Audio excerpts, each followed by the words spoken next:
Perfect. All right. Obviously, it's great to be back. As you all know, the Great Vic is back.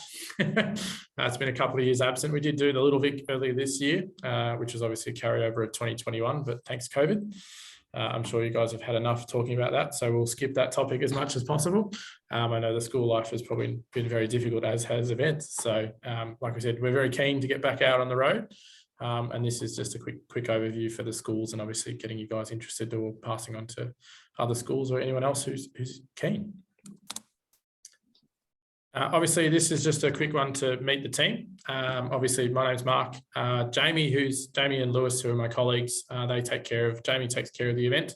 Lewis will take care of a lot of the sites. You'll probably see them on the event itself, but they will be some people around.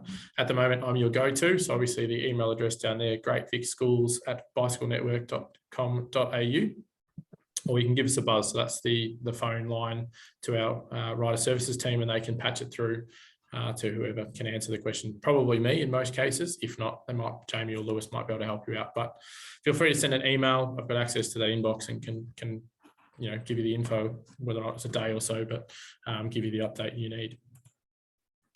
Obviously for students, as I said, Great Vic, so good to be back. We're pretty pumped, pretty excited to get back out on the road, and obviously down the Great Ocean Road, which is always a popular one. But obviously, as most of you probably already know, if you've been on the event, or for those that haven't, for students, it's obviously really focused about building their bike skills. Obviously life skills, so working with fellow people, I guess, is key to any young adult. But obviously this is teaching them how to interact with other all ages, all manner of people. We do have a wide spectrum that attend the event.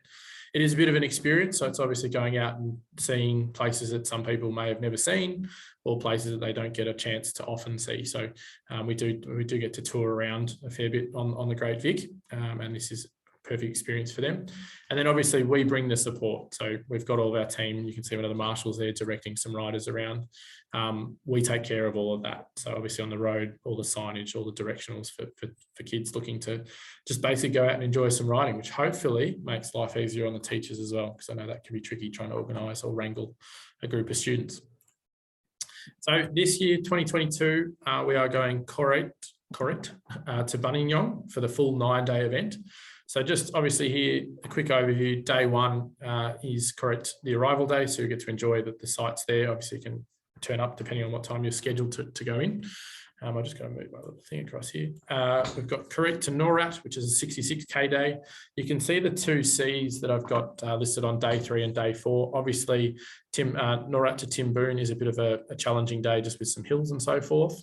And then obviously following that up with a 105K hill day. We always like to throw in a 100-kilometre day just to make things a bit interesting. We've got into Apollo Bay, you get the stunning down Skeens Creek day 5, and into Apollo Bay before the rest day. So it is obviously possible for you to do a 5 and a 3-day option if the school doesn't want to do all 9. Apollo rest day, plenty of activities and awesome spot to be. Most people will also know that the riding along Great Ocean Road is the big ticket item. So obviously day 7, Apollo to Anglesey, the stunning views, the stunning coastal views, I should say, and fingers crossed, not much wind, because that can be a bit of a pain. Anglesey to Inverloch, again, a few more coastal views. Obviously the sunrise in that morning will be spectacular. And then Inverloch to Buninyong, we're back into the Golden Plain. So we say goodbye to the waves and say hello to some nice open fields and some nice quiet country roads. So that's just a quick overview. Obviously you can jump on our website. There's a bit more detail into the actual rides themselves day by day. But as I said, you can choose a 9-day option, or you can choose a 5 or a 3-day option there.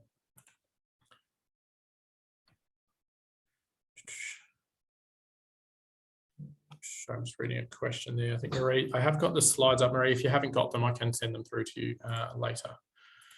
That's fine. So a quick rundown of the pricing. Obviously, as we said, so good to be back. We're going to keep talking about that because we are very pumped to get back doing what we do. The 9-day option at the moment, early bird is on sale. So we have ditched the idea of deposits. So it's just making it a lot more simple. It is just one payment. So basically, if you want to secure your ticket, you get in and do that at the time that you can. Obviously, at the moment, the best price is the early bird, and that basically carries through for each ride option, 9, 5, and 3. And then as of Sunday, or it should be Monday the 8th, basically midnight, the stroke of midnight, it'll change over and become the standard pricing. So if you have got students and teachers and everything that are interested now, jump on board, get them signed in, get them locked in. I will discuss shortly how the invoicing works for a school. So obviously we can do that, but obviously you want to get your ticket locked in and get that all sorted. As you can see there, the full 9 is 522K. With about 4,700 meters of climbing in total. You've got the 5-day option is 310 with 2,825 for those who want a little bit less. And then you've got the 3-day option finishing off Apollo to Buninyong, which is only 212 with only 1,900 meters of climbing. So pretty even across the board, obviously fairly undulating in some sections, but what goes up does come down. Some of you might already be aware or have done in the past. Obviously, we've got Register Now. Now we changed systems several years ago and made it pretty straightforward for everyone. So we are sticking with Register Now. So if you did sign up for the 2021 version, it will be the same, basically. You jump onto the Register Now or through our website and it'll click through to Register Now for you. And here you can select your school and add in your team. So obviously you register, you can manage your riders, you can basically let students and parents into the system so that you can ensure that they're in your group. Obviously as well, you can add riders, change different options. You can also purchase transport or merchandise. So there's some charging options and other small tickets like that. Or potentially if you need transport as well, we can put you in touch with a company that we deal with. So to go through there. Now, obviously, once you're in Register Now, it'll look something similar to this, where basically you can see all the students, see the different options. You can see whether or not they're unpaid or paid. It'll also tell you how many in your group, how many have currently paid, and obviously the total outstanding. Now, further into this, or I think it's the next slide, I can only see the single screen at the moment. The school has to make the decision whether or not people are going to pay. And when you're registering a school, so the school needs to make the decision whether or not you're basically paying as a whole school or as an individual. So when you're registering, you register your school group or individually. The school admin can basically decide that everyone will pay either via credit card or via an invoice. Now, if you're paying via invoice, just let us know, and that'll be up to me once all your students are in there for me to tally that up and basically send you the bill. The other alternative is you can pass that on to the student so that, for example, the parents would pay the credit card for each individual, pay on credit card for each individual student as they go along, which just means you wouldn't need to manage that. So just let us know and we can sort that out for you. Obviously, I touched a little bit on transport. You have the option, you might already have your own school bus. It is nice if you can just let us know of your plans, or especially if you are getting a bus, just so we know that you are planning to arrive into our start site or so forth, so we can make sure there's room for you in between our coaches. You can also sort out merchandise if you'd like. We can put you in touch with our merchandise supplier and he can organise fancy kits or anything in particular. The other main thing in obviously deciding your group size and who is involved is the suitable qualified adults. So for those of you who've been on the ride before, depending on the number of students you have on the left-hand column on the right and down the bottom there, basically entitles you to a suitable qualified adult free ticket. Now that just basically means that if you've got a group of 4 to 20, you can have 2 free adults, basically normally teachers. Sometimes it can be parents or up to your obviously individual school policy on who you'd like that to be, but just nominate those people. And obviously in the system, you're allowed to tick those as that ticket option. So just keep an eye on that. I will double check those towards the end. Obviously, if your numbers do fluctuate and you're suddenly dropping below those thresholds, I do have to then turn around and ensure that the adults are charged accordingly. But obviously you might be able to factor that in, as it does cheapen the event as a whole across the board if you've got a couple of free tickets in there. Some of you might have already used this service last year or obviously prior. So we've also got some training plans and Katie Perry has done some up on the website. So you're free to download those and get your kids riding. Obviously, I know as we've just touched on before, it is quite cold and wet outside. So maybe not too many kids are too interested at the moment, but obviously keeping an eye towards the end of the year and getting them moving. The sooner they get that doing and getting more comfortable with a few days on the bike will make that 105K day a lot easier. Obviously, this is a little bit of an overview of what's involved in the training. You've got the pre-planning, you've got an active challenge. 6-month plan. So again, you can be doing it a long way out, but it also builds some skill sessions. So for those of you, or those riders that maybe haven't spent a lot of time on the bike, we can build up their skills and get them ready for Great Vic. I know last year, or for this Little Vic, sorry, a number of schools were running a couple of training rides up and down Beach Road, for example. So just getting kids familiar with riding in groups and riding out on the roads, and obviously getting their bikes in a running condition, because some of them have sat in the garage for way too long. Obviously, like I said briefly before, touching on COVID, it is still a little bit of a factor at the moment. Obviously, Bicycle Network and the events team are across all the different requirements. We will keep across them should they change. At the moment, they're pretty relaxed. So this slide is probably somewhat redundant in some circumstances, but the common sense still applies. Using hand sanitizer, keeping socially distant if someone is a bit ill, and obviously we'd prefer that they weren't on the event. Following any science, obviously, if you're not meant to be in an area, or we are asking people to stay 1.5 meters apart doing so, and obviously just helping out with staff and letting people know if someone is crook and passing that information on. So like I said, it is still a factor, but as we said, we will monitor that accordingly. That's pretty much the quick run through for the schools. Obviously, I know it's a little bit short and sweet today. I'm happy to answer any questions or anything that you guys might want to discuss, or anything that wasn't clear on the website. So yeah, I'll hand it over to you guys if you've got any questions. I've got one, Mark. Can you hear me? I can, yes. Quick question. Can you unpack for us what the refund policy will run like? In the past, of course, the 200 has been refundable if they have to pull out before a certain date and so on.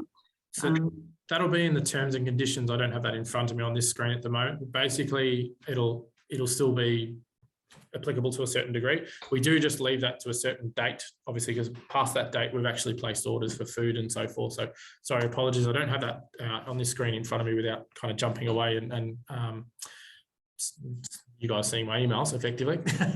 Where's the best place to look for that? That will be in the register now section as well. When you're actually registering your team, there'll be the terms and conditions in there for you.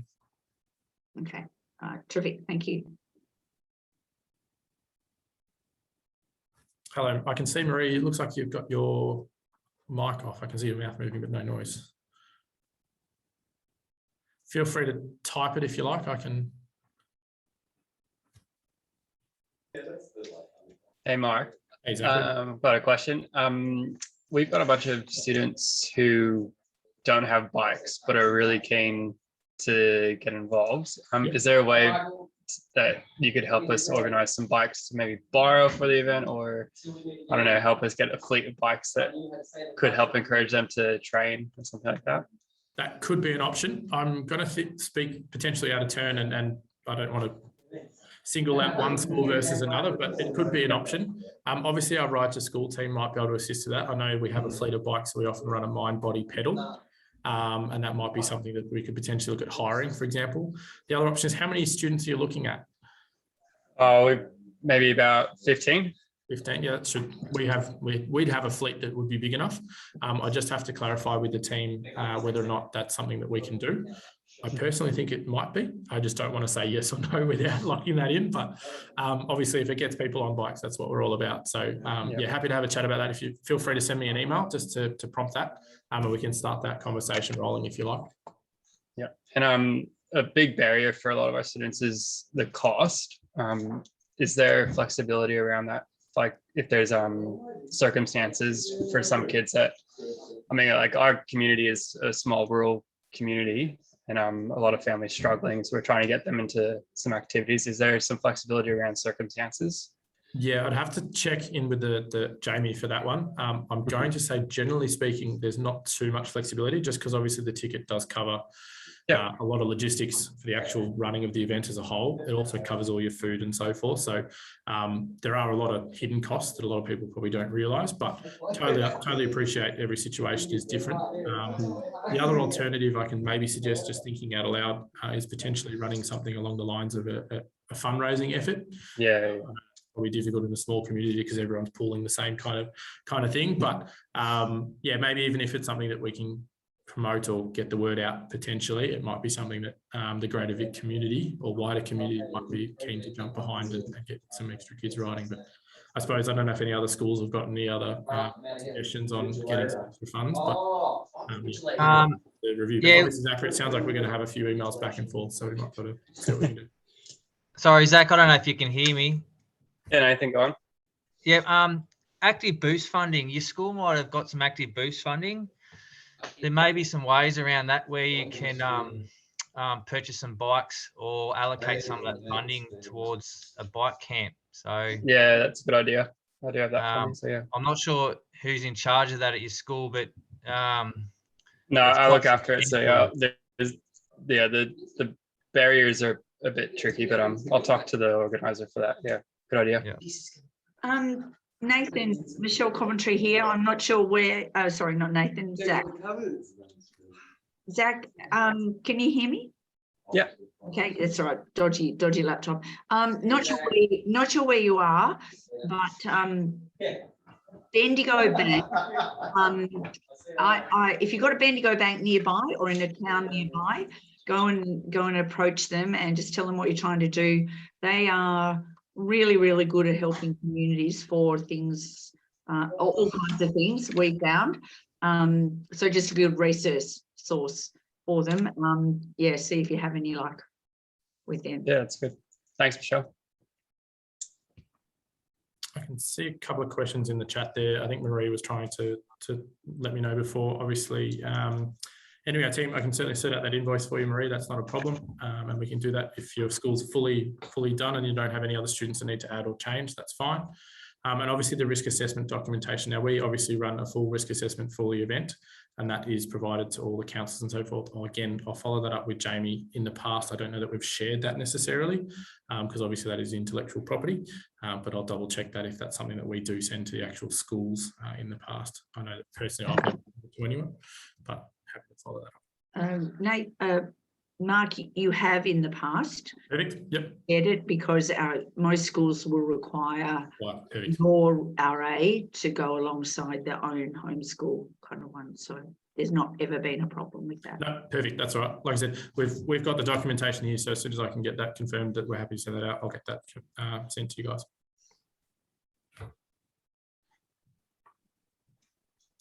It's connecting. Was that any other major questions or any other items we wanted to cover off or ask? Or No, thanks. hopefully, like I said, it gives you a short rundown of the event.